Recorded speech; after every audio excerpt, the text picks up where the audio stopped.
Ma'am आज आपका जो ड्रग है वो एक ऐसा नेचुरल वाटर डिटॉक्सिफायर है जिसका नाम ही निर्मली है। निर्मली मतलब पानी को निर्मल करने वाला निर्मली बीज। इसको सफ़ेद सुपारी भी बोलते हैं कई लोग, पर ये कटक बीज के नाम से हम लोग पढ़ते हैं। कटक। आचार्य सुश्रुत बताते हैं कि किसी भी जल को साफ करने के लिए कटक के बीज का प्रयोग करना चाहिए। यानी कि पानी को साफ करने के दो तरीके हैं, पहला तो बॉइलिंग और दूसरा है निर्मली बीज।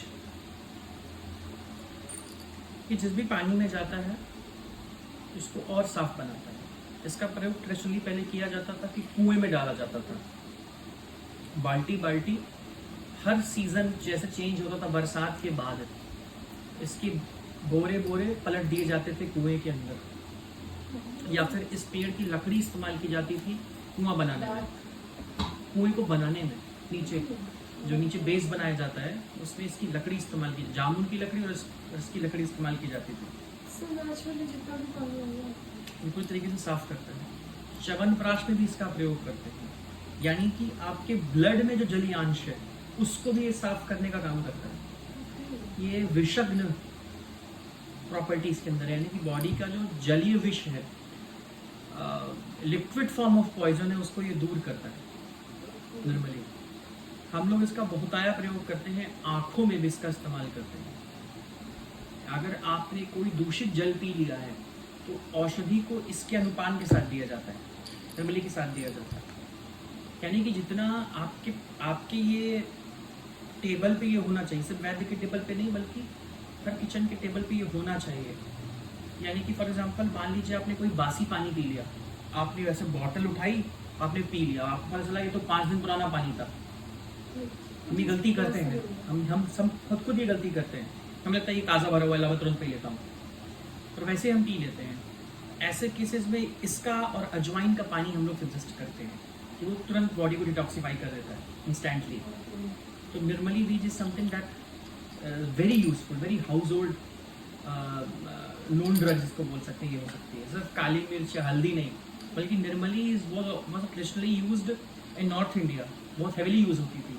इसीलिए हर उस ड्रग में ये इस्तेमाल होती है जहाँ जहाँ जल को साफ किया जाता है, बॉडी के जल को भी और समाज के जल को भी साफ करने के लिए इस्तेमाल किया जाता था। आज हम लोग आरओ वगैरह इस्तेमाल करते हैं, सोचते हैं कि पानी साफ होगा, पर वो उनके मिनरल्स को और यूवी रेस उसको कट कर देती हैं, किल कर देती हैं, तो हमारे वो किसी काम का नहीं होता है। एग्जैक्टली, वो अपना मिनरल खुद ऐड करें तो ये करें, और कॉपर इन्फ्यूज्ड फालतू बातें। सबसे अच्छा तरीका है बॉइल्ड पानी, उसके बाद ये डाल दो, तो सिंपल सा इसका तरीका होता है। घड़े के पानी में डालिया जाता है तो आपको और शुद्ध जल मिलेगा। आप किसी भी प्रांत से हैं कि किसी भी प्रकार का आप पानी पीते हैं, अगर इन दो प्रोसेस से आप पानी पी रहे हैं तो आपकी बॉडी में जो भी पानी जा रहा है वो उसको शुद्ध माना जाता है। अच्छा, इसको डालने के कितने गैप छोड़ना है? जैसे ओवरनाइट सोक करते हैं वैसे ये फूल आता है, सुपारी जैसा फूल आता है। पानी सोक करता है और पानी बड़ा सा हो जाता है, गोबुलस जैसा हो जाता है। उसको फिर चबाया जाता है, उसको कई बार इस्तेमाल कर सकते हैं, यानी कि इतना हम एक हफ्ते इस्तेमाल कर सकते हैं, बार बार भिगो कर ऐसा होता है। इस तरीके से कई लोग इसको एक्चुअली में फूल जाने के बाद पान के साथ भी खाते हैं, इसलिए सफ़ेद सुपारी भी बोलते हैं। तो आज का जो प्लांट था वो कटक बीज था, निर्मली था।